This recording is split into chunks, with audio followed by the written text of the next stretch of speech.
Graça e paz, irmãos. Irmãos, eu convido vocês a ver a palavra de Deus em Mateus, capítulo 11, versículo 28.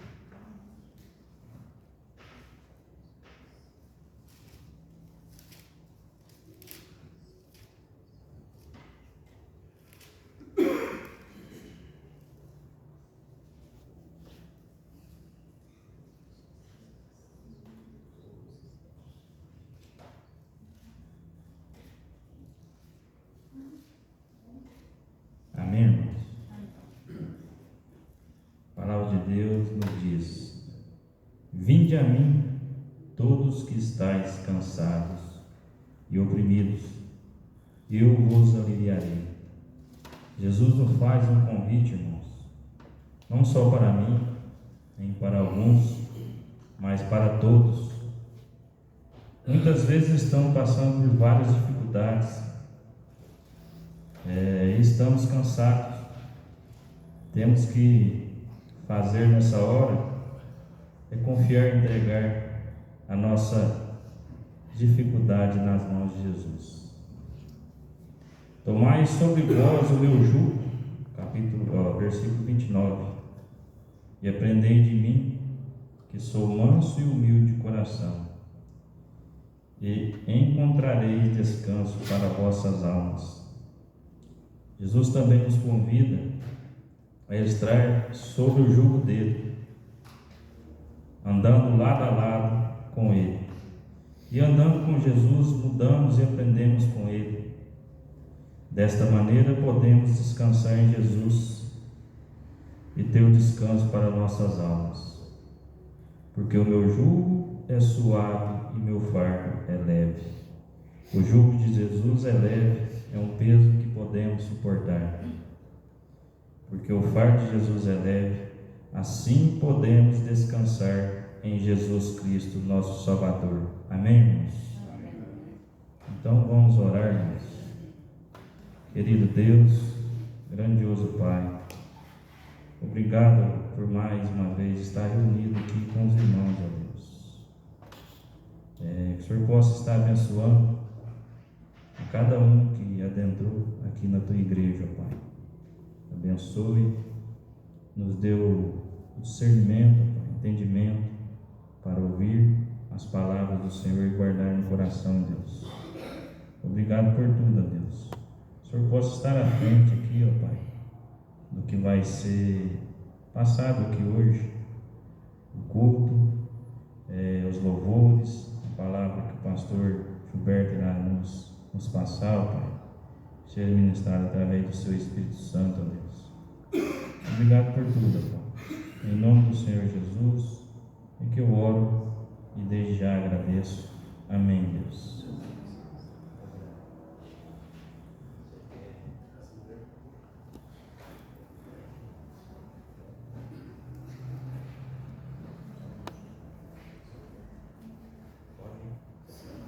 Não, são os homens. No final. Ah, desculpa.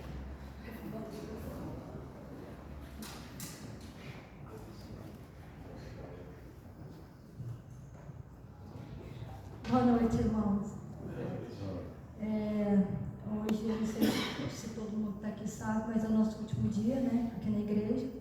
Está indo embora de Lençóis. É difícil eu estar aqui na frente falando, porque tem bastante vergonha, né? Pastor que o diga, né? Depois eu aqui no louvor, mas é bem difícil para mim. Eu quero agradecer a cada um aqui. Nós fomos muito bem recebidos, né? Por todo mundo. E aqui nós vamos levar cada um dentro do nosso coração, né?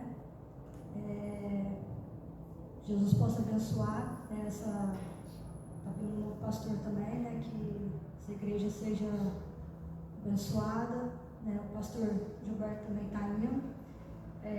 Eu queria falar para o senhor também que o senhor é como se fosse um pai para nós, viu? Eu quero agradecer porque eu até estava pensando esses dias. O Miguel era daqueles meninos que ele chegava nos lugares até com a cabeça baixa, sabe? Cumprimentava ninguém. É até engraçado, eu vejo ele chega aqui hoje, pega na mão do meu irmão, uma irmã, abraça, né? Eu não custa vir aqui para frente, mas vim, né? Tirou um pouquinho da minha vergonha. O André aqui também, está aqui na frente. Mas eu queria agradecer, viu? Obrigada a cada um. Vocês é muito importante para nós. É isso. Obrigado, irmãos. Eu sou meio derretido nessas horas, mas vou estar levando a cada um no meu coração. E tudo que aprendi aqui, né? Aprendi muito. E Deus possa estar abençoando, né? Não só eu, mas como todos vocês. E vamos estar juntos, né? Um só corpo, né? Um só Espírito, em Jesus Cristo. É isso aí, irmãos. Podemos cantar, né? Com o irmão Diego. Terra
e céu.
problema que possa impedir as mãos de Jesus para me ajudar. Nunca houve noite que pudesse impedir o nascer do sol, a esperança. E não há problema que possa impedir as mãos de Jesus para me ajudar. Haverá uma glória dentro de mim, merecendo vir a me dar a vida.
dar alguns recados. Próximo domingo, o segundo domingo do mês, Ceia do Senhor. Todo segundo domingo nós celebramos a Ceia do Senhor. Então, os irmãos, por favor, não faltem, com exceção dessa nossa família que vai nos deixar a partir dessa próxima semana. Então, o próximo domingo é Ceia do Senhor. No próximo dia 13, sábado, nós fomos convidados pela Primeira Igreja Batista de Macatuba a estarmos participando do culto de gratidão do MCM, um grupo de mulheres da igreja, mulheres cristãs em missão, e elas estão completando 24 anos e convidou a Primeira Igreja de Lençóis para estar participando juntamente com eles. Então, assim, se vocês quiserem ir com a gente, nós vamos estar nos encontrando aqui na frente da igreja, mais ou menos entre 18h30 e 18h40, no próximo sábado, para a gente poder ir até Macatuba. Lá os nossos irmãos, o grupo de louvor da nossa igreja vai estar até juntamente com eles, fazendo louvor lá nessa noite. Então, está convidado não somente as mulheres, mas todas as famílias, pois é um culto de gratidão a Deus pelos 24 anos que a igreja de Macatuba, eles têm esse grupo de irmãs que tem perseverado através dos tempos. No próximo dia 28, agora, daqui 3 domingos, a gente vai estar realizando uma assembleia extraordinária, para todos os membros cadastrados, para que a gente possa fazer a alteração no nosso estatuto do diretor-presidente, Como desde o dia 1º agora de julho, o pastor Eduardo ele está assumindo a a postura, né, a posição de pastor da igreja, nós vamos estar realizando uma assembleia no dia 28 para nós também passarmos o cargo de presidente para o pastor Eduardo. Amém? Nesse momento nós vamos estar cantando o hino Pastor Divino. Você que veio preparado para ofertar e dizimar, esse é o momento de nós podermos estar abençoando a casa do Senhor.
Amém. Podeis assentar, irmãos.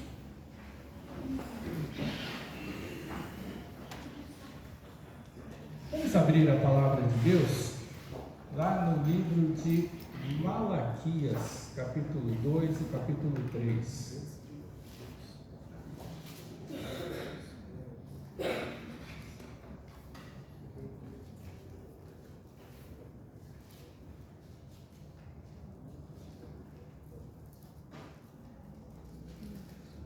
Parece que não, mas é muito diferente quando nós que estamos à frente de uma responsabilidade no ministério, é muito diferente quando, no caso meu, eu deixo de ter essa responsabilidade, passo a ser um irmão, membro normal, comum da igreja, né? Mas vocês não imaginam a responsabilidade espiritual que um pastor, um líder de uma igreja, ele tem sobre si, de não somente fazer a igreja crescer, mas de trabalhar o máximo possível para que todos nós tenhamos uma saúde espiritual de qualidade diante da presença de Deus. E só Deus sabe, e a vida de cada um de nós sabemos também, pessoalmente falando, só Deus sabe, e a gente mesmo intimamente vemos como é difícil nós como membros, né? Nós como membros conseguirmos manter o nosso padrão espiritual, não somente moral. Porque nós temos, né, como crentes, nós temos um padrão moral diante da sociedade, diante dos irmãos, diante da igreja e diante da presença de Deus. De nós sermos pessoas corretas, íntegras, de nós sermos pessoas que se importam com os outros, de nós sermos bons cidadãos. Mas também, dentro da nossa responsabilidade espiritual para com o nosso Senhor, só nós, cada um de nós, sabemos o quão é difícil nós mantermos a nossa pessoa dentro desta linha da presença de Deus. E nós vamos falar um pouquinho até sobre isso daí, que está lá no livro de Malaquias. Malaquias, ele é um profeta que, quando alguém chega e pergunta para a gente, a primeira ou a única coisa que nós sabemos, a grande maioria de nós, sobre Malaquias, é aquele famoso versículo 10 do capítulo 3. Trazei todos os dízimos da casa do Senhor, para que haja mantimento na minha casa, e fazei prova de mim, se eu não vos abrir as janelas dos céus. E esse é um versículo que constantemente ministérios e igrejas têm pregado acerca do dízimo. Uma coisa que é interessante, que nós como pais ensinamos os nossos filhinhos, quando estão na presença de Deus, desde pequenininhos, que tem que dizimar a Deus. Ou, por exemplo, né, não sei se vocês já passaram por isso, mas pelo menos antigamente, os pais eles chegavam, e quando os filhos eles começavam a trabalhar na sua adolescência, na sua juventude, os pais eles chegavam e falavam para o filho ou para a filha, né, quando começava a trabalhar, no primeiro salário, separa os 10% para a igreja, para dar o dízimo na casa de Deus. E a gente trabalha, ou a gente entende, da maneira como é falado ou é pregado sobre esse versículo, a gente entende de uma maneira até certo ponto errado, que nós temos que devolver a Deus aquilo que Ele nos dá, sim, mas o dízimo ele não é uma obrigação. Entenda bem, ele é um dever, mas não é uma obrigação. Você imagina o seguinte: tudo aquilo que você faz obrigado, parece que você está sendo forçado a. Quando a gente chega e fala ser obrigado, a gente parece que está sendo forçado a. Nós não somos forçados a nada. A palavra de Deus ela não nos obriga a nada, e é isso que nós vamos ver hoje, nesse capítulo 3 de Malaquias, algumas coisas que nós não nos apercebemos do tamanho que Deus ele é a chegar ao falar, não somente desse versículo, mas dos outros versículos que fazem parte desse capítulo de número 3. Vamos ler lá, o capítulo 3 ele começa no capítulo anterior, que é o versículo de número 17, o último versículo do capítulo 2.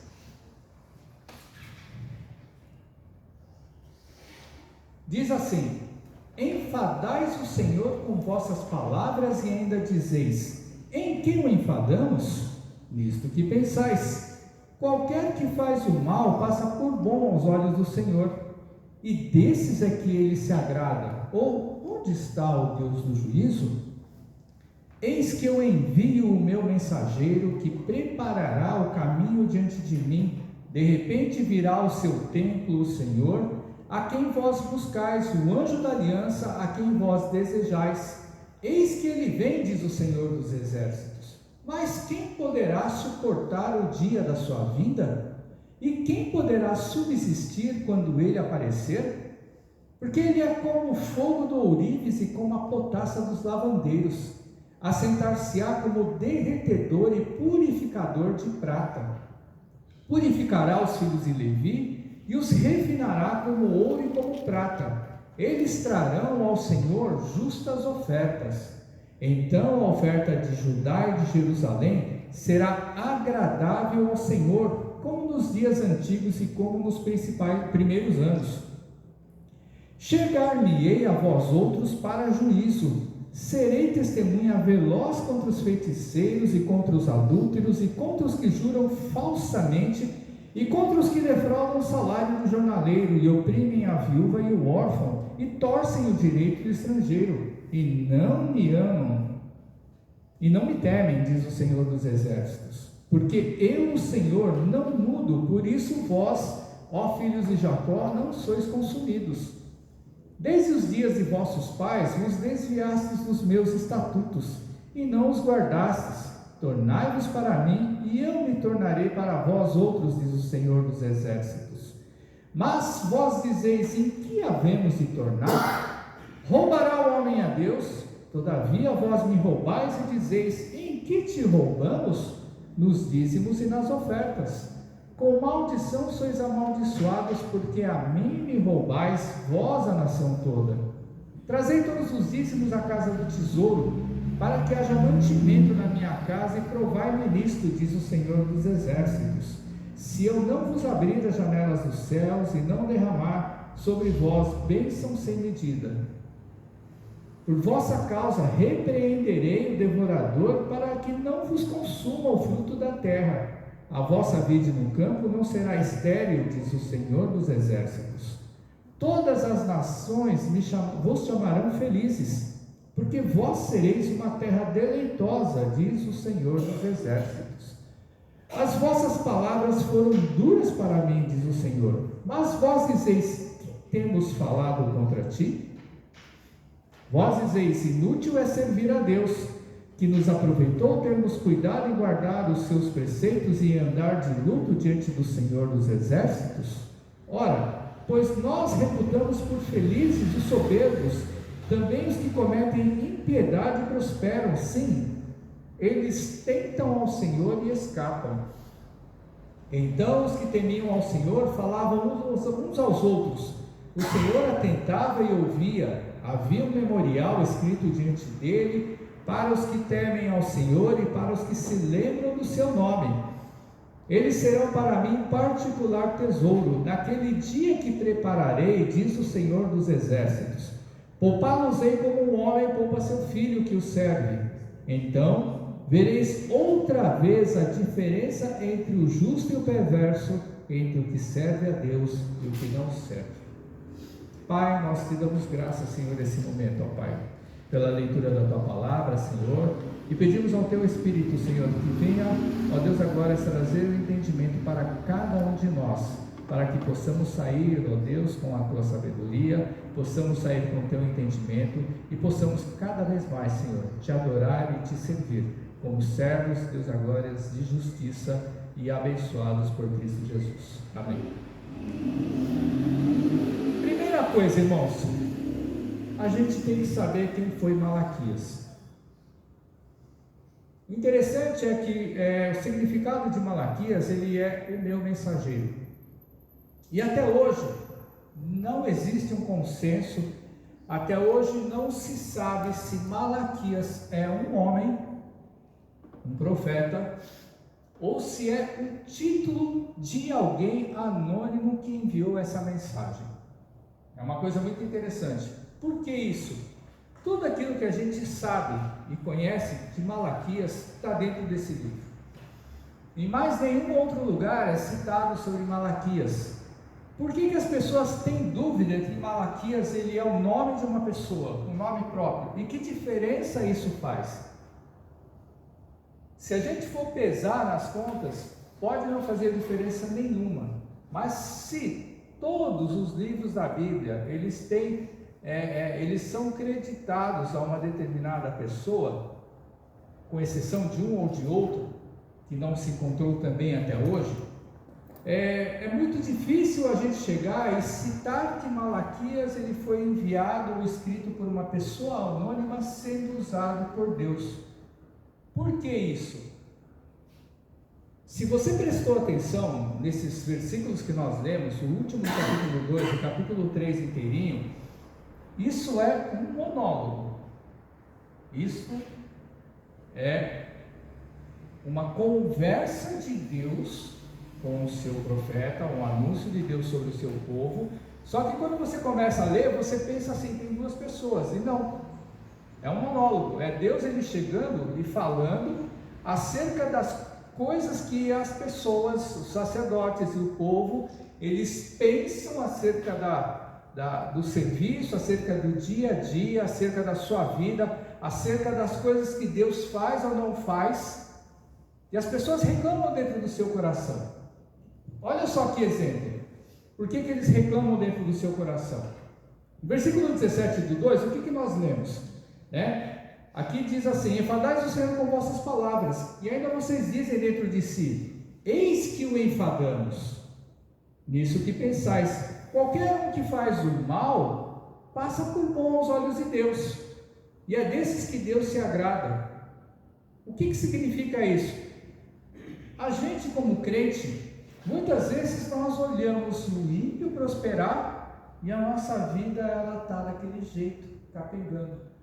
Então Deus ele chega, por exemplo, ele vai falando acerca de determinadas situações, e a gente vai ver que dentro desse discurso, Deus ele vai falar coisas que as pessoas elas pensam, coisas que as pessoas assim, elas podem até comentar, mas elas não vão comentar para o sacerdote, elas não vão comentar para os melhores amigos, elas não vão comentar, para que isso daí se torne público, mas elas pensam. E a mesma coisa, por exemplo, quando a gente chega e a gente participa dos cultos da igreja, e você já deve ter feito isso no passado, ou mesmo agora no presente. Eu sei disso porque eu já fiquei sentado no banco, e eu também já fiz isso. E algum dia, quando a gente vai na igreja, a gente assistir o culto, participar do culto, normalmente nós vamos para assistir. Só que o certo é que quando nós vamos cultuar a Deus, nós vamos participar do culto. Então, quando falamos que vamos assistir, já estamos errando nisso daí. Por quê? Porque nós vamos olhando com olhos críticos. Aí ouvimos uma mensagem, uma palavra, e a gente chega e fala assim: nossa, de novo essa palavra, de novo esse testemunho, de novo essa mesma fala. A gente fala para dentro de nós, nós não vamos sair comentando com os irmãos da igreja, porque daí depois chega no ouvido do pastor, vai dar problema.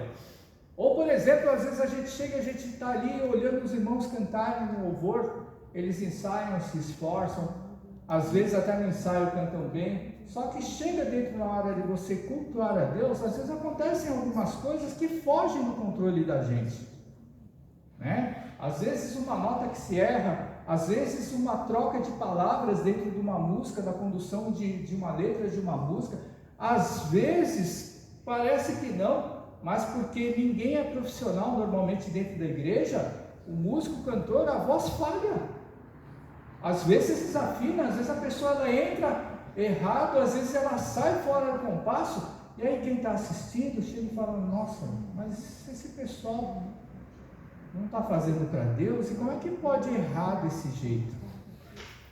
A gente não sai falando por aí, mas a gente pensa. Então muitas vezes nós comparecemos à igreja para assistir, e o nosso ouvido crítico, a nossa mentalidade crítica, porque nós temos a capacidade de julgar todas as coisas, isso não é ruim, mas nós temos a maldade de chegar e pensar determinadas coisas que fogem do cultuar a Deus. Porque, por exemplo, a própria palavra de Deus, ela diz que quando nós ouvimos uma mensagem, nós temos que fazer o quê? Nós temos que conferir as coisas que nós ouvimos para ver se estão corretas, que estão conforme a palavra de Deus, porque a pessoa que está pregando, Às vezes ela pode esquecer, às vezes ela pode trocar o nome, às vezes ela pode errar uma situação. As pessoas são humanas. O fato de nós sermos e termos o Espírito de Deus dentro do nosso coração, isso não nos faz pessoas perfeitas quando nós somos usadas por Deus. Quando Paulo ele chega e fala assim, se sois espirituais, andeis em espírito, Paulo está querendo dizer o seguinte: se você é usado pelo Espírito de Deus, que você ande também em espírito. A gente é sempre usado pelo Espírito de Deus? Não. Por quê? O próprio Paulo ele chega e fala: o mal que eu não quero eu faço, e o bem que eu quero eu não consigo fazer. Então existe uma força dentro de nós que guerreia dentro de nós para fazer com que muitas vezes os nossos desejos eles predominem na nossa vida. Então a gente quando a gente pega esse texto para ler, às vezes a gente pode chegar e pensar assim: mas quem é que está falando? Quando Deus ele chega e fala: você torna para mim, você adore, você chega e você entrega o dízimo na casa de Deus, você está roubando o dízimo da casa de Deus. E aí as pessoas elas chegam e Deus ele falando pelas pessoas: mas em que eu tenho que voltar para a presença de Deus? No que eu estou roubando no meu dízimo, se eu estou dando corretamente? E é isso que o contexto do capítulo 3, ou o próprio livro de Malaquias inteirinho, ele vai falar acerca de meu e seu relacionamento com Deus. Como que é você chegar e você pegar a lei de Deus, o mandamento de Deus, e você transferir e transformar para dentro do seu coração, para que você possa entender o significado de amar a Deus, amar o teu próximo e amar os outros como a você mesmo. E aí, o que nós temos dentro de Malaquias está tudo dentro desse livro. Quando você começa a ler, são só 3 capítulos, você vai ver que Malaquias, no livro diz que ele não diz de quem ele é filho, não diz aonde ele morava, não diz qual é a sua origem, não diz o que ele fazia antes dele ser profeta. Mas uma coisa que nós sabemos do livro de Malaquias é que ele chega e ele vai profetizar exatamente para a geração pós-exílica. O que é a geração pós-exílica? Depois dos 70 anos de cativeiro na Babilônia, o pessoal volta para Jerusalém, volta para a terra de Deus, volta para Judá. Eles começam a reconstroem os mundos, reconstroem o templo, eles restituem o culto a Deus e a vida caminha. E aí, a gente vai chegar e a gente vai ver que Malaquias, ele vai condenar esse povo que voltou do exílio, esse povo que reconstruiu o templo, esse povo que reconstruiu o muro da cidade, esse povo que repovoou Jerusalém e começou a voltar à vida e começou a viver os seus caminhos.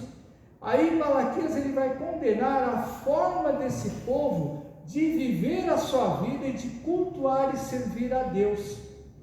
Ou seja, Deus ele está sempre em segundo plano na vida desse povo. Olha que interessante. Hoje em dia acontece a mesma coisa. Deus ele está em segundo plano na vida da maioria de nós, ou melhor dizendo, de todos nós. E o que Malaquias ele vai falar é que o povo dessa época, não somente o povo, mas os sacerdotes, as pessoas que serviam na casa de Deus, todos eles achavam que estavam fazendo tudo aquilo que era necessário, tudo aquilo que era obrigatório. O povo que congregava nas igrejas, o mesmo que congrega hoje nas igrejas, tanto os sacerdotes como o próprio público que comparecia nos cultos e nas reuniões, naquele tempo nas sinagogas e no templo, hoje dentro das igrejas, eles achavam que aquilo que eles faziam era suficiente. O que era suficiente? Como muitos de nós faz e pensa dessa maneira. Não estou falando do pessoal da nossa igreja, estou falando o crente de hoje em dia. Eles chegam e sabem que o dia de ir para o culto na igreja é domingo, de manhã ou de noite. Então, meia hora antes de ir para o culto, a pessoa vai, se arruma e vai para a igreja. O que ela fez durante o dia? Várias coisas. E muitas coisas que as pessoas fazem, que nós fazemos no nosso dia, durante o domingo ou no final de semana, não tem nada a ver com cultuar a Deus, tá? Mas as pessoas, elas sabem que tinham que ir para a igreja, as pessoas sabem que elas tinham que ir lá para dizimar, sabem que tinham que ir lá para ofertar, sabem que tinham que ir lá para chegar e cultuar a Deus. Então chegava, participava, vinha lá na hora do culto, acabava o culto e ia embora, e achavam que estavam fazendo a sua obrigação. Olha a palavra obrigação de novo, olha a palavra de chegar e cultuar a Deus. A gente troca a palavra de cultuar a Deus para uma obrigação.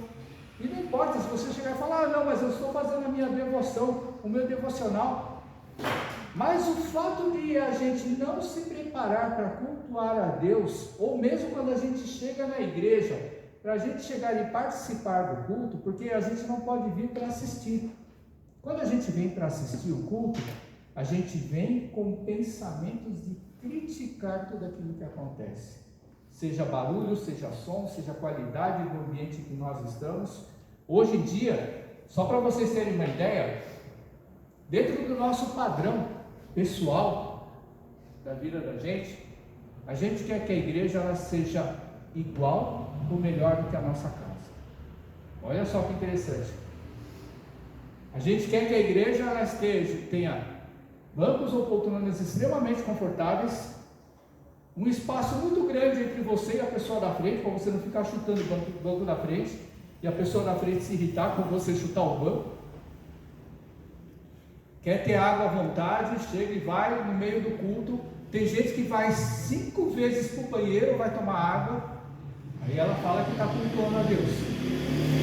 As pessoas elas chegam e ficam sentadas no banco com faniquito. O que é faniquito? Ela não consegue ficar parada no lugar, para prestar atenção nas coisas que sejam faladas, nas coisas que são importantes, nas orações, no louvor, enfim, N coisas. As pessoas quando elas chegam e vêm no culto, eles querem ter um ambiente visual muito melhor do que a televisão que nós temos dentro da nossa casa hoje em dia.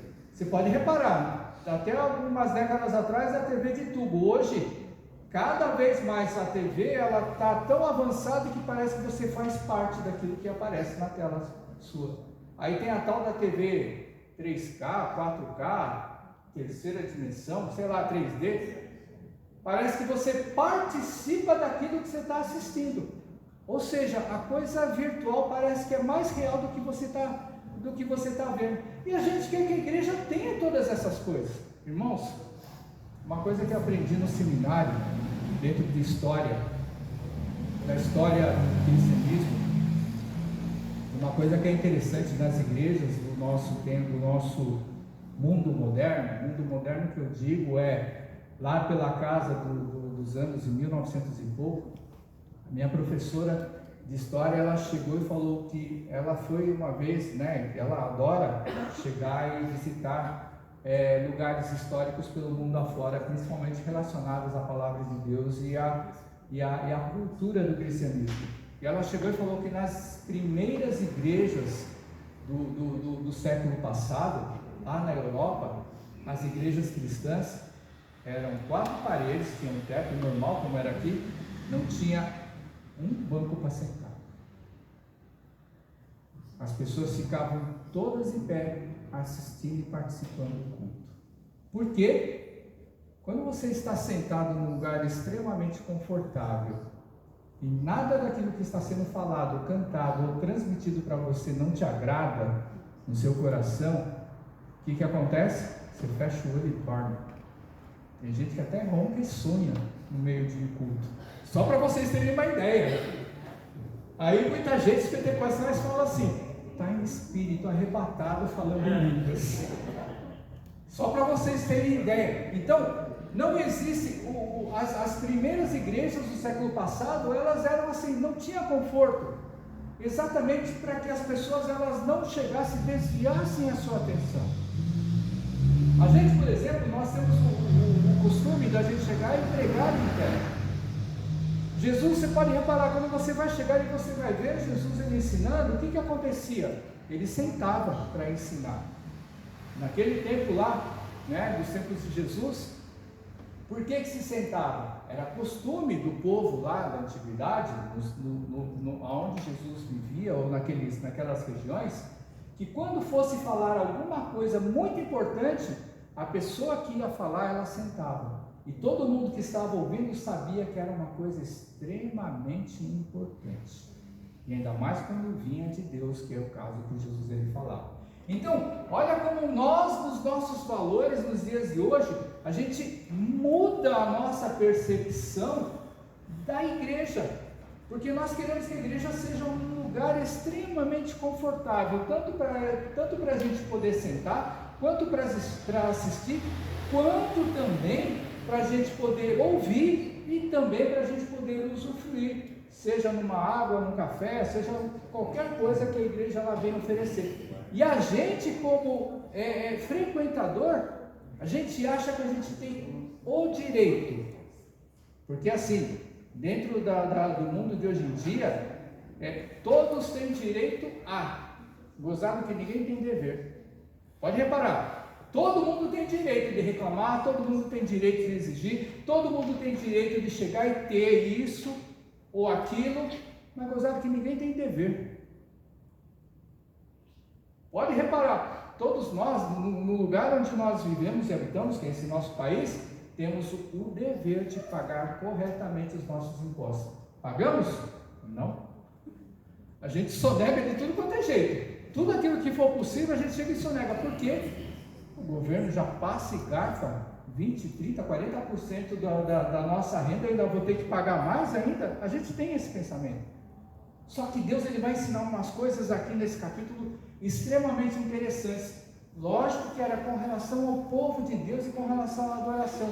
Mas tudo aquilo que se refere ao mundo espiritual e à nossa forma de viver em comunhão e em intimidade com Deus, isso tem que refletir na nossa vida. E se não reflete na nossa vida, não somente porque nós somos dominados pelas situações do mundo, mas também nós nos sentimos confortáveis com essa sonegação de fazer as coisas certas, né? Então, aí a gente tem que pensar o seguinte: estamos dentro de um vício que existe aí fora no mundo, mas a gente não pode fazer com que esse vício que nós vivemos no mundo, eles afetem a nossa intimidade com Deus. Nós temos que entender o que Deus ele transmite dentro da sua palavra, para que a gente possa se esforçar no nosso dia a dia a ser um homem, uma mulher de Deus, um servo e uma serva de Deus, dignos da gente chegar e ter o nome de Cristo gravado dentro do nosso coração e na nossa testa, na nossa frente. Então vamos lá. Como eu havia falado, a maneira que o povo congregava, tanto o sacerdote como o povo, eles achavam que estavam fazendo tudo o que era certo, tudo o que era suficiente para chegar e adorar a Deus. Aí a gente vai ver, dentro desse capítulo 2 que a gente não leu, e desde o primeiro capítulo, a gente vai ver que Deus, o profeta ele é usado por Deus para chegar e falar contra, em primeiro lugar, os sacerdotes. O que é que ele falava contra os sacerdotes? A irreverência na prestação de serviço, culto e sacrifício a Deus. Olha só, sacerdote. Quando a gente chega e a gente vai lá, no versículo 7 do capítulo 1, Deus ele vai chegar e ele vai falar assim: oferecei sobre o meu altar pão imundo, e ainda vocês perguntam, em que nós temos profanado o teu altar? Daí Deus, o que significa esse servir pão imundo? Primeiro, o sacerdote ele já não se purificava. O ato de purificação do sacerdote, quando ele chega e entrava na presença de Deus, era 7 dias. Ele tinha que se purificar, ele tinha que se lavar, ele tinha que ter uma veste especial para entrar na presença de Deus. Ele tinha que chegar e se santificar. O que é santificar? Ele deixar de lado as contaminações do mundo para ele poder chegar e estar voltado única e exclusivamente para Deus. E na hora de ofertar o sacrifício, o que é que esses sacerdotes eles ofertavam? Quando Deus ele fala de pão imundo, eles estavam ofertando, sacrificando animais cegos, animais coxos, mancos, animais doentes para Deus. E cadê os melhores? Os melhores estavam guardados todos. Por quê? Porque quando você chega e você vai vender o animal, você vende o melhor para ganhar mais dinheiro. Quando você vai comer um animal, matar um animal para comer, você vai matar o bom, você não vai matar o doente. Porque você pensa assim, eu vou matar o doente e eu vou pegar a doença do animal para mim? A gente pensa dessa maneira. A gente não é desse tempo. Mas há 1 ou 2 séculos atrás, quando as pessoas elas chegavam e iam para as feiras fazer a compra dos seus alimentos, comprava animal vivo, comprava porco vivo, comprava galinha viva. Aí eu vou dizer para você, quando você ia comprar animal vivo para você matar em casa, a gente não é desse tempo, mas o pessoal que era antigamente, quando ia comprar animal vivo para matar em casa, para comer, você acha que eles pegavam animal cego? Vocês acham que eles pegavam animal manco? Vocês acham que eles pegavam animal doente? Se fosse pegar, era mais barato. Então Deus ele chegou e reclamou com esses sacerdotes: vocês estão ofertando para mim aquilo que vocês dizem que é o melhor seu. Vocês estão ofertando coisa que nem vocês consomem para vocês e nem vocês vendem, conseguem vender para vocês ganhar dinheiro. Vocês ofertam para mim na minha casa. Então já começa aí. Malaquias ele já começa a recriminar os sacerdotes, porque eles não estavam fazendo a sua parte corretamente. E ainda por cima eles chegam, como nós vemos no capítulo 3, eles estavam cansados de chegar e fazer o serviço do templo. Olha só, irmãos, é difícil, hein? É difícil a gente chegar e ouvir um pastor ou algum líder que chega e celebra culto, que realiza culto, ele chegar e falar: já estou cansado de chegar e fazer culto, eu já estou cansado de chegar e fazer reunião e o povo não está nem aí. A gente pode se cansar do povo, mas a nossa adoração, o nosso serviço a Deus, ele tem que ter a mesma intensidade do começo ao fim. Por quê? Porque eu não estou fazendo para me apresentar para as pessoas, nós temos que fazer para a gente chegar e agradar a Deus em primeiro lugar. Porque se a gente não agradar a Deus, se a gente não fizer para agradar a Deus, nada vai acontecer. E eles estavam reclamando exatamente isso, que acontecia, entrava ano, saía ano, acontecia sempre a mesma coisa e nada mudava, porque eles queriam que a vida de nós cultuarmos a Deus, eles queriam que essa vida de culto a Deus, ela se refletisse diretamente na nossa vida pessoal. Irmãos, todos nós, acredito que todos vocês, assim como eu, sabemos que o fato de nós cultuarmos e adorarmos a Deus da mesma maneira sempre, e com intensidade e com gratidão no nosso coração, isso não significa que nós não vamos passar provações na nossa vida profissional. Isso não significa que nós não vamos ter problemas dentro da nossa casa. Isso não significa que não vão acontecer tragédias na nossa vida, no nosso dia a dia. E agora eu chegar e falar assim, que o meu culto a Deus de qualidade, ele tem que refletir na minha vida pessoal, não funciona dessa maneira, irmãos. Só que as pessoas naquele tempo, eles estavam reclamando exatamente isso. Por que a gente vê o ímpio prosperar? Por que a gente vê o enganador? Por que a gente vê o político chegar e usufruir, ser corrupto e se dar bem, ganhar dinheiro no mole, e a gente chega e a gente, no nosso dia a dia, luta, batalha 10, 12 horas por dia para ganhar salário mínimo. E ainda por cima, além de ganhar salário mínimo, a gente chega e ainda tem que pagar imposto. A gente tem que chegar e pagar previdência, tem que pagar saúde, tem que pagar tributos. Porque quando você vai no mercado, você chega e você paga lá a conta lá daquilo que você faz, você pode reparar. Se você nunca reparou, repare no seu cupomzinho fiscal. 20, 30, 40% de impostos que você paga para o governo municipal, estadual e federal. Então, a gente chega e fala assim, a gente não tem como a gente chegar e falar: ah, não, eu ganho salário mínimo e não pago imposto. Lógico que paga. Se você vai no mercado e você vai fazer compra, na hora que você recebe a nota, você vai ver que você está pagando imposto. Então, o imposto não é aquele que é descontado do salário, não é aquele que o rico chega e paga, todos pagam. Então, aí a gente chega e começa a ficar inconformado. E as pessoas nesse tempo, eles ficam falando: para que eu vou servir a Deus se nada muda na minha vida? Olha só como é. Então, a questão dos sacerdotes era isso. Na questão, voltando a falar, passando agora para o povo, do versículo 10 ao versículo 16 do capítulo 2, ele vai falar acerca dos casamentos ímpios e da infidelidade conjugal. Ele vai falar da relação que Esdras, Neemias, que Malaquias, eles estavam condenando na época deles, do povo de Deus, eles chegarem e se relacionarem e casar com mulheres ímpias, ou mulheres que adoravam outros deuses. Não é mulher qualquer, tá? É mulheres que eram de outras nações, mulheres que serviam a outros deuses, e aí eles casavam. Isso acontece também nos nossos dias e muito dentro das nossas igrejas. E aí a gente chega e pensa assim: eu vou trazer meu futuro marido, eu vou trazer minha futura esposa, ela não é crente, ele não é crente, vou trazer para a igreja para seguir os caminhos de Deus juntamente comigo, e com o passar do tempo se converte e está tudo muito bem.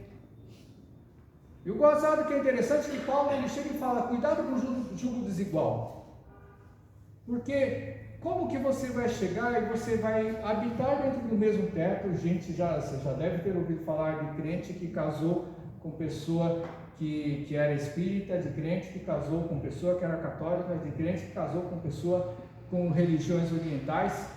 E aí você chega e pensa o seguinte: não, mas não tem problema. Não tem problema, cada um no seu canto. Irmãos, é muito difícil no nosso dia a dia a gente chegar e a gente conviver com pessoas que não têm o mesmo credo que a gente. E aí você pensa o seguinte: olha, eu tenho conhecidos irmãos que chegou e casou, e a vida inteira, e acho que essa irmã, se eu não me engano, já deve ter mais ou menos 50 anos de casado, e até hoje o marido dela nunca se converteu, foi dezenas de vezes para a igreja, aceitou Jesus um monte de vezes, só que a pessoa era dominada pelo vício, o vício da bebida, e nunca conseguia se firmar. E aí muitas vezes a gente ouve irmãos achando assim: eu vou me relacionar com essa, é uma pessoa maravilhosa. Irmãos, quando nós estamos namorando, qualquer pessoa é maravilhosa, tanto o homem quanto a mulher. Qualquer pessoa é maravilhosa. Depois que casa, todo mundo tira a máscara e se revela. Agora, por quê? Porque Deus ele condenava casamentos e pessoas que não faziam parte da fé. Irmãos, pensa o seguinte: Deus, desde os tempos de Abraão, ele tentou, vamos dizer assim, ele formou, ele escolheu um povo para si. Ou seja, o povo, a descendência de Abraão, vai ser o meu povo, e esse povo vai ter um nome chamado Israel. Eles vão ser o meu povo e eu vou ser o Deus deles. Eles me aceitam dentro das minhas leis e eu vou cuidar deles. Eles me obedecem e eu vou chegar e fazer todas as coisas que eles precisam no dia a dia. Isso no papel foi uma maravilha. Todo mundo assinou embaixo, todo mundo disse sim. Entra ano, sai ano, começa a ter os desvios. Começa a gente chegar e ir por caminhos tortuosos até que sai da presença de Deus. Voltando a falar de casamento. Por que será que é mais fácil o cliente desviar dos caminhos de Deus do que chegar e converter o seu parceiro ou sua parceira aos caminhos de Deus? Irmãos, a palavra de Deus, ela parece ser muito fácil de seguir. E quando a gente apresenta Jesus para as pessoas, nós apresentamos o Jesus que cura tudo, que aceita tudo, que abençoa tudo, que opera em tudo.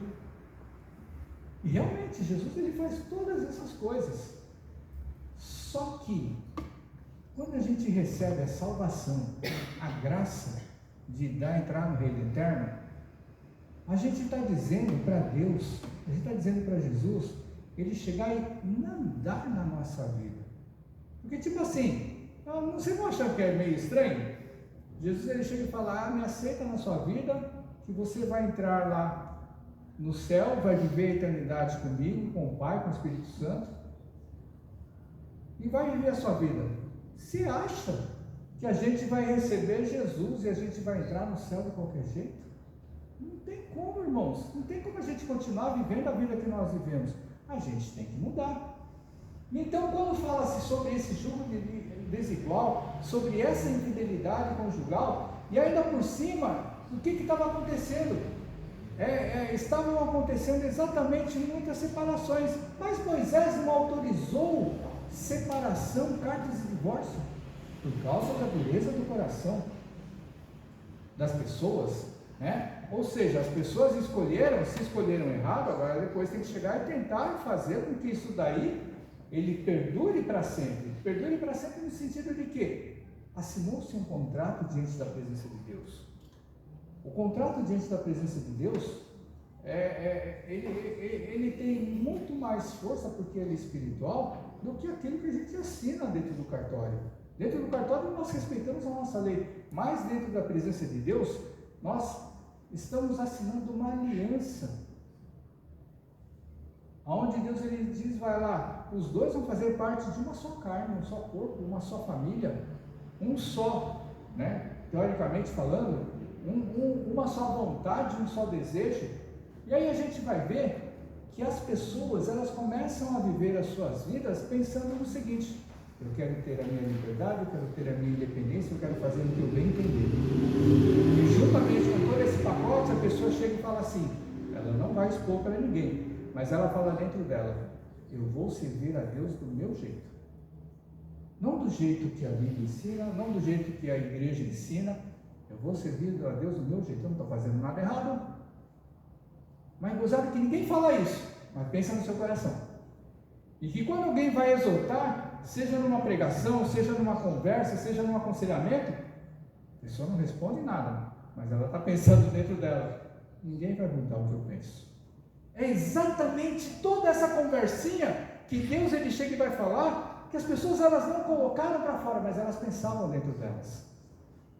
E aí eu digo para você, né, porque a gente chega e começa a citar Malaquias 3:10, e todo mundo que é dizimista chega e fala, caramba, eu estou dizimando e a minha vida está essa coisa, e nada melhora na minha vida. E aí a gente vai ver que não é a questão da obrigação, a gente não está entendendo direito o significado disso daí, do você dizimar. Mas antes disso, né, que é aí onde nós vamos entrar na mensagem em si, a gente vai ver o seguinte, olha só o que diz lá o texto que nós lemos, olha no versículo 6, Deus ele vai dizer assim, porque o Senhor eu não mudo, por isso vós, filhos de Jacó, não sois consumidos. Por que é isso daí? Deus ele tinha feito uma promessa para esse povo, quando eles voltaram no cativeiro, antes mesmo deles irem para o cativeiro, vocês vão lá, vocês vão ficar 70 anos escravos, e vocês continuem a sua vida, eu vou cuidar de vocês e não vai faltar nada para vocês, vocês não vão ser nem chegar a ser oprimidos, e eles não foram oprimidos, simplesmente ficaram recolhidos em um determinado lugar. E aí o que acontecia? Eu vou trazer de volta e ele vai dizer assim, lá em Jeremias vai dizer lá no capítulo 32, Deus ele vai dizer assim, eles serão o meu povo e eu serei o seu Deus. Então Deus, quando ele chega e fala nesse versículo 6, ele vai dizer assim, por que vocês não são consumidos? Porque eu fiz uma promessa para Jacó, eu fiz uma promessa para Abraão, eu fiz uma promessa para o povo que voltou do cativeiro. Irmãos, nós que conhecemos a Deus, a gente sabe que dependendo dos pecados que nós temos ou cometemos, a gente pensa assim, se Deus ele for realmente radical em todas as suas vontades, a gente já não estaria mais nesse mundo. E aí muitas vezes nós pensamos, conforme o pecado que nós cometemos, por que eu ainda estou vivo? Por que você ainda está vivo? Exatamente por causa disso, porque a misericórdia de Deus, ela é infinita. Olhem lá o que diz lá Lamentações capítulo 3.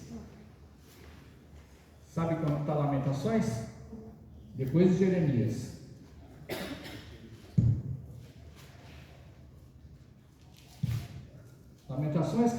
de número 3. Olha só o que diz o versículo 22. As misericórdias do Senhor são a causa de não sermos consumidos, porque as suas misericórdias não têm fim, renovam-se cada manhã, grande é a tua fidelidade, Deus falando. Então, a primeira coisa que nós vamos aprender dentro da nossa vida e da nossa comunhão, a gente tem que entender o seguinte, que a misericórdia de Deus, ela é infinita sobre as nossas vidas. E por causa dessa misericórdia, nós temos que chegar e a gente ser grato a Deus em todas as coisas da nossa vida. Olha só que interessante, eu comecei pelo versículo 6, mas olha só, ele vai entrar no primeiro versículo dizendo que ele vai chegar e enviar alguém que ia preparar o caminho. E ele está falando de João Batista. Quantas vezes nós já não vimos essa mensagem? Está citando aí, está falando de João Batista. Por que João Batista ele tinha que preparar o caminho para Jesus Cristo? Vocês já pararam para pensar? Vocês já devem ter ouvido isso daí. Mas por que precisou chegar e João Batista ele preparar o caminho? Imagina o seguinte, Jesus ele é um rei. Imagina que naquele tempo, o rei que quando ele visitava outro reino, para ele chegar e visitar, o que ele fazia? Ele mandava um mensageiro antes para outro rei. Para ele chegar e falar, olha, o rei do meu país está vindo aqui, então prepara todas as coisas para ele poder chegar e entrar aqui nesse seu país. E aí eles preparam toda a comitiva. Hoje em dia, né, o que eles fazem? Eles avisam lá os ministérios de cada país, da Casa Civil lá, de cada país, falam, olha, tal dia o presidente vai visitar. E o que eles fazem? Eles preparam todas as coisas, segurança, eles preparam tapete vermelho, eles preparam acomodação, preparam todas as coisas. Então por que João Batista ele tinha que preparar o caminho para Jesus? Jesus não veio anunciar o reino de Deus, veio anunciar o reino dos céus, veio anunciar a salvação. Agora imagina o seguinte, para quem não conhecia Jesus, ele chega e fala, eu vim anunciar o reino de Deus para você, que você estava perdido, afastado de Deus. Aí a pessoa chega e fala, como que eu posso estar afastado de Deus? Eu acredito em Deus. Eu não roubo, eu não mato, eu não adultero, eu não me prevaleço das outras pessoas. As pessoas elas falam isso daí. Exatamente por que João Batista ele falou, qual era a mensagem de João Batista? Arrependei-vos, porque é chegado o reino de Deus. Ou seja, João Batista ele estava falando o seguinte, olha, até hoje vocês estavam afastados de Deus, agora arrependa-se no seu coração, porque Deus ele vai vir. E Jesus ele veio. Só que as pessoas elas começaram a ver um Jesus de uma outra maneira. O Jesus que curava, o Jesus que operava, o Jesus que resolvia, libertava as pessoas das cadeias, ressuscitava mortos. Eles estavam procurando um Jesus que fazia milagres. Mas olha só que interessante, quando você chega e você vai ver o versículo 2 e 3, olha só, o que ele vai falar de Cristo? Ele vai falar assim, mas quem poderá suportar o dia da sua vinda? Quem poderá subsistir quando ele aparecer? Porque ele é como fogo de ourives e como a potassa dos lavandeiros. Assentar-se-á como derretedor e purificador de prata. Purificará os filhos de Levi, os refinará como ouro e prata. Eles então trarão ao Senhor justas ofertas. Aí o versículo 4 vai dizer assim, então a oferta de Judá e Jerusalém será agradável ao Senhor como nos dias antigos e como nos primeiros anos. Olha só que interessante. Irmãos, aqui ele está falando da figura do ourives. O que é um ourives? Quando o ourives ele chega e pega a pepita de ouro, a pedra de ouro bruta, só ele sabe qual é o valor que aquela pedra tem. Mas se você já viu, até por foto, uma pedra bruta de ouro, você vai ver o seguinte, ela é toda pontuda, áspera, feia, opaca, e você chega e bate o olho, eu e você que não conhecemos, você fala, não deve valer nada. Ou até você sabe, porque pela cor você chega e fala, isso aqui deve ser ouro. Mas o ourives, quando ele pega essa pedra, ele já bate o olho, ele já sabe o valor que ela tem. O ourives que está falando aí é o papel de Deus. Deus, quando ele pega a nossa vida, ele já sabe o valor que nós temos. E quando esse ourives ele pega o ouro, ele começa a refinar, ele começa a purificar, ele começa a tacar e passar o fogo, para que ele venha a derreter, e cada vez mais ele venha a derreter. E não é simplesmente uma vez, mas várias vezes, até ele chegar e ficar a pedra mais linda, preciosa, brilhante, bonita e maravilhosa que existe. Então, quando vai falar do ourives, é a mesma coisa Deus na nossa vida. Irmãos, imagina quando a gente chegou na presença de Deus. A gente chegou todo torto, a gente chegou todo caído, a gente chegou todo estragado na presença de Deus.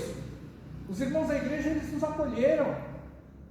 A gente foi caminhando, aceitou Jesus. E aí a gente vai ver que o trabalhar, não dos irmãos da igreja, mas dos homens e das mulheres de Deus para nos cuidar, é a mão de Deus que estava trabalhando na nossa vida, para que a gente pudesse ser purificado, para que a gente pudesse ser limpo, para que a gente pudesse ser lavado, para que a gente pudesse ser regenerado. E vai dizer aqui, quem é que vai aguentar esse processo de purificação? É o processo de santificação. Olha só quantos obreiros que você conhece, que são pessoas de valor na presença de Deus. São poucos. Quando você começa a olhar para a sua vida, e você vai ver que aquele ali sim, aquela ali sim. E aí a gente vai ver e começa a contar nos dedos as pessoas que são estas pedras, que foram lapidadas, que foram movidas e moldadas por Deus. Quando fala de potássio de lavandeiro, aí está falando do alvejante mais forte que existe, para chegar e deixar aquela roupa branca mesmo. Sabe, aquele alvejante lá que chega, não a cândida que tira a cor da roupa, mas o alvejante que tira toda a sujeira e toda a impureza.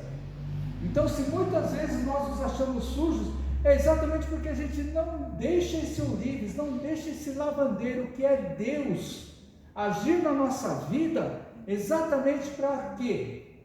Para nos purificar. O que vai dizer no versículo 4? Então, toda a nossa oferta vai ser aceita como aroma suave diante da presença de Deus, como foi nos primeiros anos e como foi nesses últimos anos. Você pode reparar, a nossa oferta, quando nós nos convertemos a Deus, não é igual à nossa oferta que nós damos para Deus hoje. A nossa oferta que a gente deu, se algum dia você foi restaurado por Deus, quer ser restaurado, um dia você caiu e Deus ele te levantou, a nossa oferta que a gente deu quando a gente foi restaurado por Deus, não tem o mesmo valor que a nossa oferta hoje. Por quê?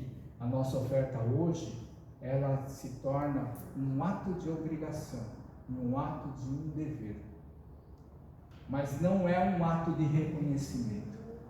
O reconhecimento ele ficou perdido no primeiro amor. O reconhecimento ele ficou perdido no momento em que Deus restaurou a nossa vida, porque você vai vivendo e vai passando os dias, começa a ficar tudo do mesmo jeito, começa a ser tudo igual, e é exatamente a reclamação deles. Deus não estava fazendo nada, não estou vendo mudar nada na minha vida, nada acontece. Aí Deus chega e fala, por que eu tenho que voltar para a presença dele? E aí Deus ele chega e fala, mas você está me roubando no dízimo e na oferta. E a gente se esquece de uma coisa, quando Deus ele vai falar sobre a questão dos dízimos e das ofertas na casa de Deus, a gente vai ver que isso daí é um ciclo, é uma cadeia. O que é essa cadeia? E a gente hoje está muito contaminado, não somente pelas pessoas que se dizem de Deus, e estão usufruindo, estão desviando os valores da casa de Deus, ou estão se enriquecendo cada vez mais, mas a gente está se deixando levar por essas circunstâncias, porque as pessoas dentro do seu coração, no nosso coração, muitas vezes a gente chega e fala assim, eu vou dar dinheiro para a igreja, para enriquecer o bolso do pastor. Só que quando Deus ele chega e fala acerca do ciclo, da cadeia do dízimo dentro da casa de Deus, ele estava falando naquele tempo acerca do seguinte, daqueles que são mantidos pelas ofertas e pelos dízimos da igreja. Quem eram? Os sacerdotes e os levitas. Hoje são os pastores e aqueles que trabalham dentro da igreja. Aí você pode reparar nos dias de hoje eu posso falar isso porque eu não sou o pastor mais da igreja, quem é o pastor Eduardo, então eu posso falar isso aí porque ninguém vai poder pensar isso de mim, mas você imagina o seguinte, Hoje, quando nós começamos a ver os pastores em muitos ministérios, os líderes em muitos ministérios, eles dividem o tempo dele de serviço a Deus com o tempo dele, da sua vida secular.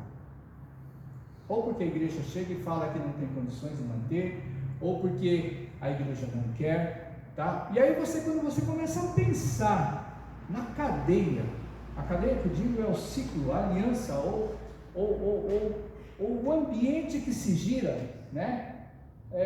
Dentro do dia a dia, aquilo que nós chegamos e depositamos nas nossas ofertas de dízimo é exatamente para sustentar essas pessoas e fazer com que a obra de Deus ela possa ajudar o quê? Os domésticos da fé. Porque dentro das igrejas tem muita gente que está desempregado, dentro das igrejas tem muita gente que passa necessidade, dentro das igrejas existem viúvas que não podem ser sustentadas pelas suas próprias famílias, dentro das igrejas existem pessoas órfãs que chegam e não tem pai nem mãe quem os sustentem. E aí quem vai sustentar? Aí a igreja, sabe o que a igreja faz? Porque ela não tem condição de sustentar? Eu vou orar pela sua vida. Eu vou chegar e vou indicar para você um programa social que a prefeitura chega, o governo do estado, ele vai chegar e fornecer para a sua vida. Mas muitas vezes a pessoa, ela precisa daquilo na hora. Ela precisa de um teto, ela precisa de uma comida. A gente até dói no nosso coração. Mas a gente vê que esse ciclo, essa cabeça, essa cadeia, ela foi quebrada. Exatamente por quê? Porque as pessoas, elas não estão fazendo a sua parte, porque ela chega e está pensando única e exclusivamente no seguinte: enriquecer o pastor, enriquecer o líder, enriquecer a igreja, o ministério. E aí você pensa o seguinte: quando eu chego, eu lembro de Atos capítulo 6, a gente vai chegar e vai olhar para o seguinte: o que foi que os apóstolos eles chegaram e falaram? Olha, porque estava tendo um problema lá em Atos 6, né?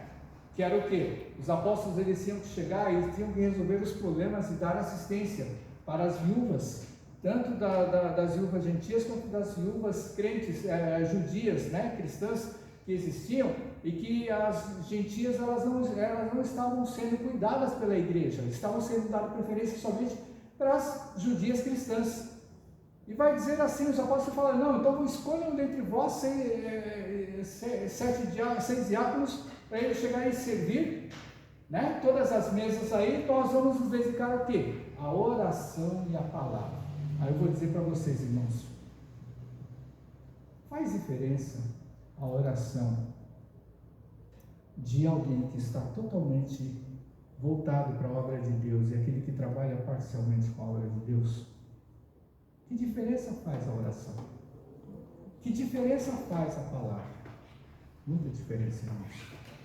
Porque aí eu estou colocando, e você está colocando, o nosso eu em cima das coisas. Eu estou começando a deixar de acreditar numa oração de poder. Eu estou começando a deixar de acreditar numa palavra que transforma. E aí a gente começa a misturar tudo, irmãos. A gente começa a misturar tudo. E a gente começa a quebrar o ciclo dessa cadeia. E esse ciclo dessa cadeia, vocês sabem muito bem que a gente começa a ver com doenças, a gente começa a ver com animais que a gente chega e a gente corta, a gente começa a ver com plantação, por exemplo. O que aconteceu de décadas para cá na nossa região? O tempo mudou, não mudou? Hoje não tem mais frio, hoje não tem mais chuva. A gente chega e fica torcendo para chegar e cair algumas gotas de água para chegar e trazer um refresco. Por quê? Porque a gente chegou e desmatou mais do que é necessário. Então a gente quebra uma cadeia, a gente quebra um ciclo. E exatamente isso que acontece quando Deus estava recriminando isso daí, que as pessoas elas chegam e falam: vocês me roubaram. E aí aqueles homens chegam e falam: no que roubamos? Quando não é dado. Então o dízimo, a oferta, ele não é um ato de obrigação, não é você chegar e você separar para Deus, porque quando a gente vai começar a ver a história do dízimo, você tem que voltar lá para Abraão. Vocês se lembram do encontro de Abraão com Melquisedeque, depois que ele ganhou uma guerra feia, e ele foi vitorioso? Ele chegou e ele encontrou com um homem de Deus. Esse Melquisedeque é um tipo de Cristo, naquele tempo lá, e quando ele foi abençoado, porque Melquisedeque ele se apresentou diante de Abraão para abençoar a vida dele, trazendo pão e vinho. E aí Abraão, ele chegou e contemplou a glória de Deus sobre a vida desse homem, e ele deu de bom grado. O ato de você dizimar e você ofertar no seu coração é o ato de você dar de bom grado. O que é dar de bom grado? É dar uma atitude de gratidão. É o mais importante de tudo. É você ofertar e dizimar como gratidão a Deus por Ele ter cuidado da sua vida durante esse mês. Ele ter cuidado das nossas vidas. Então, não é eu chegar e no quinto dia útil a gente vir na igreja e chegar e separar assim, joga lá dentro do gasofilácio, eu estou livre da minha obrigação. Por exemplo, é igual assim, a conta de luz, de água, o aluguel vence todo dia 10, você chegar e você recebe e você vai lá e paga. Estou livre desse mês eu chegar e ficar devendo. Não é isso. É esse ato de gratidão que vai fazer com que o ciclo todo ele funcione. Hoje o ciclo está contaminado, ele não está funcionando. A igreja não tem condição mais de sustentar o seu líder, a igreja não tem mais condição de chegar e ajudar o seu necessitado. E aí que a única coisa que a gente faz, a gente fala assim, eu vou orar por você. E não é só isso. Hoje em dia está difícil da gente chegar e encontrar dentro das igrejas pessoas que são realmente intercessoras. E normalmente, irmãos, eu vou dizer para vocês, quem é intercessor? A gente fala assim, daquelas irmãzinhas, né, que fazem parte do grupo de oração. Aquelas irmãzinhas que fazem parte do grupo de oração, olha só que interessante. Normalmente as irmãzinhas que fazem parte do grupo de oração, elas não trabalham. Então elas têm um tempo separado para poder se dedicar para orar. Elas têm um tempo separado para poder se dedicar a se purificar e santificar na presença de Deus. Porque até para a gente chegar e a gente participar de um ciclo, de uma reunião de oração dentro da igreja, o que a gente tem que fazer? Simplesmente na nossa casa a gente chega e fala assim, hoje tem círculo de oração, eu não vou para a igreja? Não. Pergunta para essas irmãzinhas que chegaram a fazer parte do círculo de oração. Elas já começaram a morar dentro da casa delas. Elas já começavam a buscar a palavra de Deus dentro da casa delas. Elas chegavam e depois da oração, elas iam para a casa delas, elas continuavam a orar pelas vidas. Elas continuavam a orar pelas igrejas. Hoje não tem mais isso daí. Sabe o que é isso daí hoje? Nós vemos oração virtual. Oração de mãozinha junta. Oração de mãozinha levantada. A gente chega e fala assim, nossa, que é a coisa que eu mais choca meu coração. Uma pessoa que falece, aí chega e bota aquele desenho da carinha, chorando, o emoji lá com a lágrima no olho. Irmãos, vocês não imaginam, mas a coisa mais difícil, eu acho, para um pastor, é ele chegar e fazer o velório de alguém. Principalmente quando não é crente. Principalmente quando não foi salvo. E quer ver uma coisa que choca, que eu já fiz? Velório de uma criança de 3 anos de idade. Se você nunca fez, faça um dia o velório de uma criança que tinha toda uma vida pela frente e morre por causa de uma doença. Você não sabe como fica o seu coração. Porque é fácil eu falar quando eu vejo. Agora quando você está vendo o sofrimento do pai e da mãe, que não para de chorar até o momento de enterrar o caixão, e você tentar buscar dentro de você, não é dentro da gente, né? Buscar pelo Espírito de Deus, uma palavra que vai confortar, e não existe nenhuma palavra que conforte o pai e uma mãe de uma criança que faleceu. É pior ainda do que aquele que está perdido. Agora, isso daí ninguém leva em conta, irmão. Sabe por quê? Porque as coisas hoje estão muito mecânicas. Tudo é virtual. Tudo é palavra produzida. Tudo já existe quando você chega e você busca. Existem textos, existem pregações, existem mensagens, todas preparadas para você chegar e trazer um conforto para a sua vida. Tudo superficial. Hoje tudo é superficial. exatamente porque nós estamos tratando toda a cadeia que nos leva a adorar a Deus de uma maneira superficial. Para encerrar,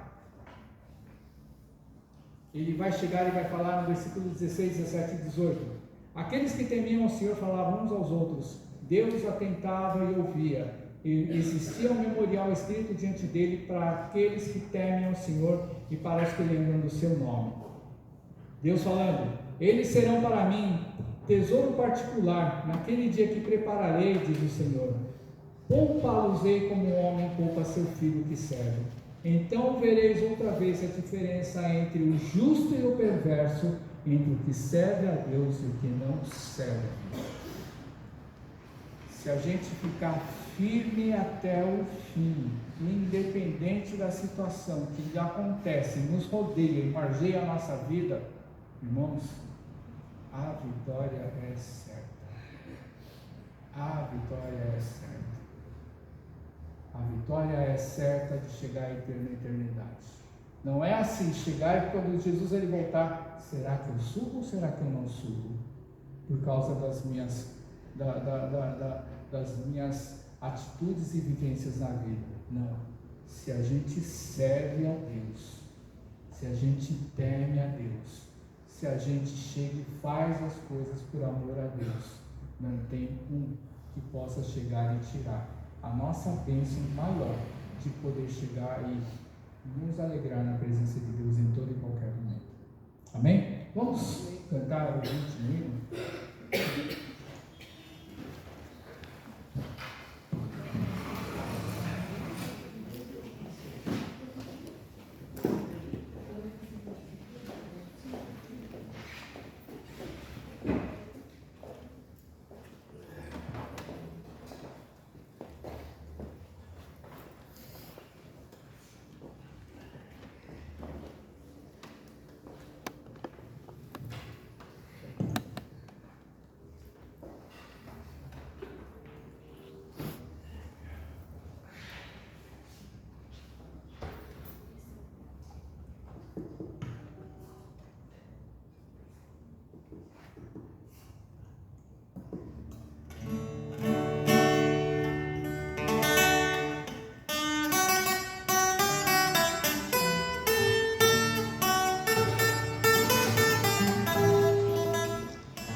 sentar só um instantinho, eu quero chamar aqui à frente André, Graciele, Miguel. Eu pedi para eles cantarem um louvor no playback.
Vou pedir ao André, Graciela e Miguel que fiquem aqui na frente, nós vamos orar por eles. Eu quero pedir para todos vocês que vocês venham aqui à frente, vamos abraçar a vida deles, vamos orar juntamente com eles.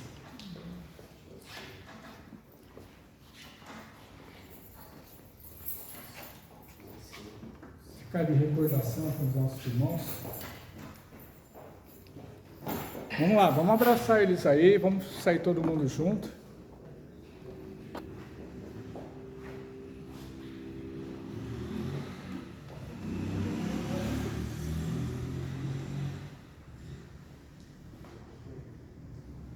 Normalmente nós temos o costume de a gente chegar e pedir para os irmãos estenderem as mãos sobre a vida da família, né? Eu acho que nada melhor que nós podermos estar juntos e abraçarmos a vida deles. E vamos fechar os nossos olhos e vamos abençoar a vida deles. Foi um tempo muito bom.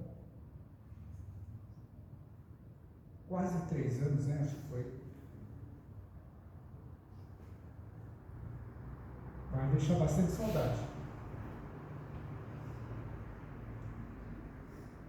Mas, da mesma maneira que vocês foram bênção para a igreja, esse tempo, tenho certeza que Deus ele vai abençoar a vida de vocês. Para onde vocês forem, a igreja que vocês vão congregar. E que esse amor que vocês trouxeram acompanhe, né, a outra igreja, porque todos nós fazemos parte do mesmo corpo. Saudade fica, mas, né, todos nós estamos unidos no mesmo Deus, no mesmo Senhor Jesus Cristo, o mesmo Espírito habita no coração de cada um de nós. Vamos orar e agradecer ao Senhor. Deus amado, Pai querido, Senhor, graças te damos, ó Deus da glória, por essa família, pelo André, pela Graciela, pelo Luiz Miguel, ó Pai, que trouxeram muitas alegrias aqui em nosso meio, nesse tempo que estiveram congregando juntamente com nós. Hoje é o último dia, Pai, em que eles vão nos deixar, mas o Senhor sabe de todas as coisas. A Tua glória vai acompanhar a vida deles, o Senhor vai cuidar de tudo, Senhor, na vida dessa família, desse casal, do seu filho, ó Pai, que, ó Senhor, para nós foi muito fácil poder amar essas vidas, exatamente porque eles têm um coração bom, um coração voltado para a Tua presença. Muito eles aprenderam conosco, muito nós aprendemos com a vida deles, ó Pai, e parece que é um pedaço, uma parte da nossa vida, do nosso coração, que está nos deixando essa noite, ó Pai. Mas, Senhor, nós temos certeza, ó Pai, que o Senhor está preparando o melhor para esta família. Nós, ó Pai, juntamente numa única voz, em Cristo Jesus, nós abençoamos desta família.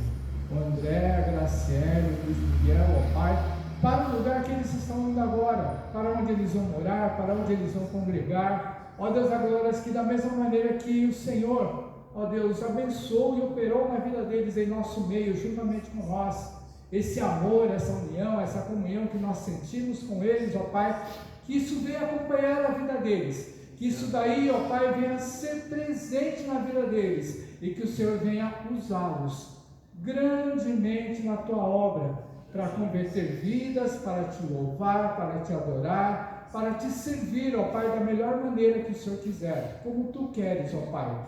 Nós Te pedimos, ó Pai, guarda o caminho deles, guarda, Deus da glória, a entrada, a saída, ó Deus, abençoa tudo aquilo, ó Deus, que eles têm, Senhor, nas suas vidas, de propósito, de projeto, ó Pai. Sabemos, ó Pai, que existem medos, sabemos que existem temores, ó Pai, mas, ó Deus da glória, nós temos um Senhor que é maior do que todas as coisas. Nós temos um Deus, ó Pai, que nunca nos desampara, nunca nos decepciona, ó Pai, mas que sempre faz o melhor para a vida da gente, ó Pai. Por isso, ó Pai, nós levantamos as nossas mãos que abençoam. Nós, com as nossas mãos, ó Pai, que nós estamos abraçados na vida deles, dessa família, Senhor. O Deus agora, Senhor, vem operar esse milagre na vida deles. Entra com providência, prepara vidas, prepara servos de Deus, ó Deus, Pai. Da mesma maneira que eles encontraram aqui nessa igreja, ó Pai, que eles vão encontrar nesse outro lugar para onde eles vão, Senhor. Ó Deus, agora, para que eles possam, Senhor, habitar dentro da tua casa com o mesmo amor, com a mesma disposição, ó Deus, agora com o mesmo empenho, ó Senhor, diante da tua presença, Senhor, para te servir e te adorar. Ó Deus, agora nós te agradecemos por essas vidas. Também pedimos uma bênção especial na vida de cada um dos nossos irmãos, no retorno aos seus lares, ó Pai, e abençoa, Deus, agora a caminhada, o dia, a semana, as dificuldades, ó Pai, que o Senhor venha operar um milagre na vida de cada um de nós, ó Pai. Tudo isso é o que nós te pedimos, agradecemos em nome de Cristo Jesus, Senhor. Amém, amém, amém. Vamos abraçar a vida desses nossos irmãos pela última vez, amém.